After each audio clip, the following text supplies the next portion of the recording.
नमस्कार दोस्तों, स्वागत करता हूं आपके अपने YouTube channel the Vinay Kumar show में। आज के हमारे वीडियो का टॉपिक है रिमूव टू, अर्थात वह सेंटेंस जिसमें टू दिया रहेगा और उसको हमें हटाकर कोई एक नया सेंटेंस बनाना होता है और वह जो सेंटेंस बनता है तो कॉम्प्लेक्स सेंटेंस बनता है।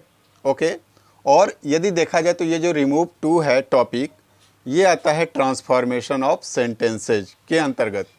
ट्रांसफॉर्मेशन ऑफ सेंटेंसेज क्या होता है? तो ट्रांसफॉर्मेशन ऑफ सेंटेंसेज वह होता है जिसमें वाक्य का रूप तो चेंज हो जाता है, उसका ग्रामेटिकल फॉर्म चेंज हो जाएगा, लेकिन उसके सेंस में, उसके मीनिंग में कोई परिवर्तन नहीं होता है। वही होता है ट्रांसफॉर्मेशन ऑफ सेंटेंसेज, और उसी के अंतर्गत आता है रिमूव टू, अर्थात टू को हटाना। तो यहाँ पे देखिएगा, ये स्ट्रक्चर दिया हुआ है, सेंटेंस है, और उसके बदले में यानी टू को हटाने पर एक नया जो सेंटेंस बनता है ट्रांसफॉर्म होने के बाद, वो कैसा सेंटेंस बनता है इसके बारे में तो हम लोग समझेंगे ही। सबसे पहले हम लोग ये समझ लेते हैं कि टू का अर्थ क्या होता है, इसकी मीनिंग क्या होती है। ओके, तो देखिए, टू के दो अर्थ होते हैं। एक टू का अर्थ होता है आल्सो, अर्थात भी के सेंस में।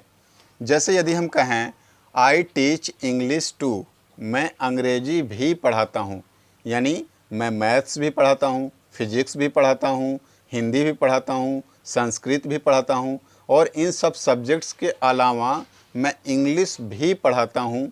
इस प्रकार से यहाँ पे हम क्या देखते हैं, टू का अर्थ आल्सो के सेंस में है, अर्थात भी के सेंस में है।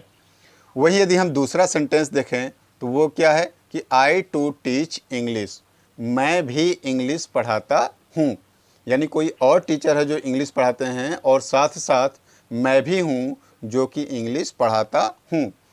इन दोनों सेंटेंसेज में आप देख रहे हैं कि जो टू का अर्थ है वो आल्सो है, अर्थात भी है। अब इसके अलावा आइए दूसरा मीनिंग देखते हैं कि टू का दूसरा मीनिंग क्या होता है। तो ये होता है मोर देन रिक्वायर्ड, अर्थात आवश्यकता से अधिक। ये जो हम लोग यहाँ पे सीखेंगे वो इसी के तहत आता है, यानी मोर देन रिक्वायर्ड, आवश्यकता से अधिक। जैसे एक सेंटेंस है, he is too weak to work, वह कार्य करने के लिए ज़रूरत से ज़्यादा कमज़ोर है या फिर आवश्यकता से अधिक कमज़ोर है। और देखिए, जो चीज़ आवश्यकता से अधिक होती है वो हमेशा निगेटिव क्रिएट करता है, निगेटिविटी क्रिएट करता है। जैसे आपकी बॉडी की रिक्वायरमेंट है 2 रोटी खाने की और आपने उससे कहीं ज़्यादा रोटी खा लिए, तो ऐसे सेंस में आपकी बॉडी निगेटिव रिस्पॉन्स करती है। इसीलिए ये हम देखते हैं कि जो टू का प्रयोग होता है किसी निगेटिव वर्ड के साथ यूज किया जाता है मोस्टली। जैसे यहाँ पे वीक है, वीक के साथ टू का प्रयोग हुआ है। वीक एक ऐसा वर्ड है जो निगेटिव वर्ड है, वीक अर्थात कमज़ोर होता है। तो इस प्रकार हमने क्या देखा, टू के दो अर्थ हो गए। एक होता है टू आल्सो के सेंस में, अर्थात भी होता है, और एक टू होता है मोर देन रिक्वायर्ड, अर्थात आवश्यकता से अधिक। अब आइए हम लोग चलते हैं, सेंटेंस को बदलने के नियम देखते हैं, स्ट्रक्चर देखते हैं, और उसके बाद कुछ एग्जांपल्स देखेंगे। जैसे सेंटेंस दिया रहेगा टू के साथ, पहले सब्जेक्ट रहेगा, फिर उसके बाद हेल्पिंग वर्ब रहेगी, फिर टू का प्रयोग रहेगा। टू ध्यान रखिएगा एक एडवर्ब है, उसके बाद कोई एडजेक्टिव आएगा, और इसके बाद इन्फिनिटिव रहेगा। एडजेक्टिव के बाद इन्फिनिटिव। इन्फिनिटिव जैसा आप जानते हैं टू प्लस वर्ब का फर्स्ट फॉर्म होता है, यानी फर्स्ट फॉर्म यानी वर्ब के फर्स्ट फॉर्म से पहले टू लगा देने से बन जाता है इन्फिनिटिव। तो जब हम इसका ट्रांसफॉर्मेशन करते हैं, अर्थात कॉम्प्लेक्स सेंटेंस में बदलते हैं, तो ये सब्जेक्ट होता है। जैसे यहाँ पे सब्जेक्ट है तो वहीं सब्जेक्ट रहेगा, ये जो हेल्पिंग वर्ब है वहीं हेल्पिंग वर्ब रहेगा। इसके बाद हम टू को हटाने के बाद सो का प्रयोग करते हैं, फिर एडजेक्टिव अपने जगह पर रहेगा। इसके बाद हम यूज करते हैं दैट का, और इसके बाद सब्जेक्ट यूज करते हैं, और ये वाला जो सब्जेक्ट है वो डिपेंड करता है पहले वाले सब्जेक्ट के अनुसार, यानी जैसे यहाँ पे सब्जेक्ट रहेगा उसके अकॉर्डिंग हम सेकेंड सब्जेक्ट का प्रयोग करते हैं। और इसके बाद कैन या कुड मॉडल वर्ब का प्रयोग करेंगे, यानी कैन नॉट लिखेंगे या फिर कुड नॉट लिखेंगे। अब बात आती है कि कैन नॉट कहाँ लिखेंगे, कुड नॉट कहाँ लिखेंगे। तो ये डिपेंड करता है टेंस के ऊपर। यदि टेंस आपका प्रेजेंट टेंस में है तो हम कैन नॉट का प्रयोग करेंगे, और वहीं यदि टेंस पास्ट टेंस में है तो कुड नॉट का प्रयोग करेंगे, और उसके बाद हम लिखेंगे वर्ब का फर्स्ट फॉर्म। वहाँ से भी आपका इन्फिनिटिव में से टू हम हटा देंगे। ओके, अब आइए चलते हैं, हम लोग एग्जाम्पल लेते हैं और एग्जाम्पल के माध्यम से इसको समझने की कोशिश करते हैं। हमारा पहला एग्जाम्पल है, he is too old to run, यानी वह दौड़ने के लिए ज़रूरत से ज़्यादा कमज़ोर है, यानी वह इतना कमज़ोर है कि दौड़ नहीं सकता। तो यहाँ पे जब हम चेंज करेंगे तो देखिए कैसे होगा। और हाँ, ये पहले समझ लीजिए ये सेंटेंस का स्ट्रक्चर क्या है, ये वाला है। जैसे यहाँ पे देखिए सब्जेक्ट ही है, इसके बाद हेल्पिंग वर्ब इज है, यहाँ पे देखिए टू का प्रयोग हुआ है, इसके बाद ओल्ड एडजेक्टिव है, और इसके बाद देखिए टू प्लस वर्ब का फर्स्ट फॉर्म, यानी ये इन्फिनिटिव है। ये वाला सेंटेंस यहाँ पे क्वेश्चन है, और जब हम इसको ट्रांसफॉर्म करेंगे तो ये वाला स्ट्रक्चर हम फॉलो करेंगे। यानी अब हम देखिए कॉम्प्लेक्स सेंटेंस में चेंज कर रहे हैं, तो ये हो जाएगा सब्जेक्ट ही, इसके बाद आपको लिखना है हेल्पिंग वर्ब इज का इज रहेगा, इसके बाद टू को आपको हटाना है और सो का प्रयोग करना है, एडजेक्टिव ओल्ड अपने जगह पर रहेगा, सो, और एडजेक्टिव के बाद आपको लगाना है दैट का प्रयोग करना है। इस प्रकार हो गया he is so old that. और हाँ, इसके बाद क्या आएगा, सब्जेक्ट। तो हमने क्या बताया कि ये वाला जो सब्जेक्ट होता है वो डिपेंड करता है पहले वाले सब्जेक्ट के ऊपर। तो यहाँ पे हम देखेंगे पहले वाला सब्जेक्ट क्या है, ही है, तो यहाँ पर भी हम क्या लिखेंगे, ही का प्रयोग करेंगे। यदि यहाँ पे शी रहता तो यहाँ पे हम शी का प्रयोग करते, यदि यहाँ पे दे रहता तो यहाँ पे हम दे का प्रयोग करते। और हाँ, ये तो बात आपकी प्रोनाउन की हो गई।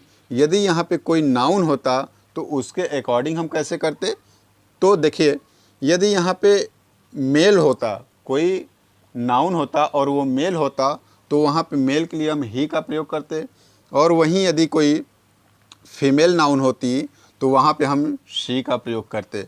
ओके, इस तरह से हम लोग आगे बढ़ते हैं।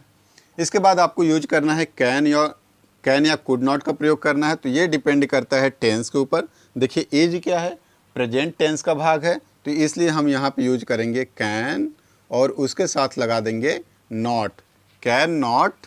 इसके बाद आएगा वर्ब का फर्स्ट फॉर्म, तो यहाँ से भी आप टू हटा दीजिए, और वर्ब क्या है आपका, रन है, तो यहाँ पे आप रन लिख लीजिए।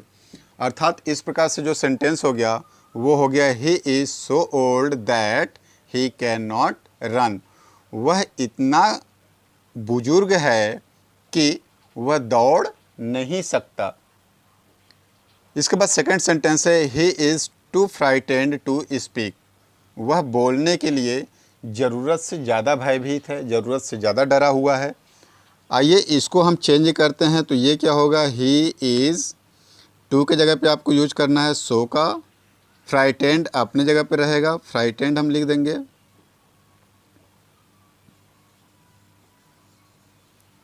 फ्राइटेंड। इसके बाद दैट का प्रयोग करिए, फ्राइटेंड दैट। सब्जेक्ट क्या होगा, सब्जेक्ट यहाँ पे ही है तो यहाँ भी ही लगाएंगे।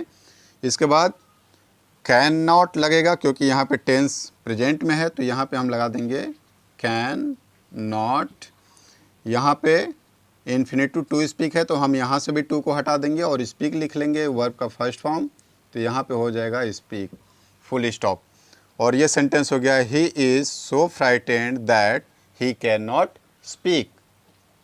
नेक्स्ट सेंटेंस है, the father was too weak to control his sons, यानी पिताजी अपने बेटों को कंट्रोल करने के लिए ज़रूरत से ज़्यादा कमज़ोर थे। आइए इसको चेंज करते हैं और देखते हैं कैसे बनता है। तो द फादर ये लिख लेंगे, इसके बाद हेल्पिंग वर्ब हमारा वाज है तो वाज लिखिए, टू को हटाकर सो का प्रयोग करना है, वीक एडजेक्टिव अपने जगह पर रहेगा, वीक लगाइए और एडजेक्टिव के बाद दैट का प्रयोग करना है, और इसके बाद आएगा सब्जेक्ट। तो यहाँ पे जो सब्जेक्ट होता है वो डिपेंड करता है पहले वाले सब्जेक्ट के ऊपर। तो देखिए यहाँ पे पहला जो सब्जेक्ट है वो है फादर, एक नाउन है। तो फादर नाउन क्या है, एक मेल के लिए यूज हुआ है, तो यहाँ पे हम मेल के लिए यूज करेंगे ही का प्रयोग करेंगे सब्जेक्ट के रूप में, और कैन नॉट लगेगा या कुड नॉट लगेगा। तो यहाँ पे टेंस देखिए वाज का प्रयोग हुआ है, यानी पास्ट टेंस है, तो यहाँ पे हम यूज करेंगे कुड नॉट। ओके, ध्यान रखिएगा, कुड नॉट। आगे बढ़िए, यहाँ से भी टू को हटा देना है, आगे जो शब्द बचते हैं उसको लिख दीजिए, cannot control his sons. इस प्रकार हमारा सेंटेंस हो गया, the father was so weak that he could not control his sons. दोस्तों ये था हमारा टाइप 1 जिसमें एडजेक्टिव के बाद इन्फिनेटिव का प्रयोग हो रहा है। हम एक ऐसे भी स्ट्रक्चर को देखेंगे जो इन्फिनेटिव का प्रयोग नहीं होगा, केवल एडजेक्टिव रहेगा। वो सेंटेंस कैसे बनाया जाएगा। इसके अलावा एक और सेंटेंस आएगा जो यहाँ पे एडजेक्टिव के बाद for me, for us, for them ये सारे वर्ड्स प्रयोग होंगे, तो उनका सेंटेंस कैसे बनेगा, ट्रांसफॉर्म होगा तो कैसे बनेगा। इन सारी चीज़ों को हम डिस्कस करेंगे अगले वीडियो में। तो मिलते हैं अगले वीडियो में। नमस्कार।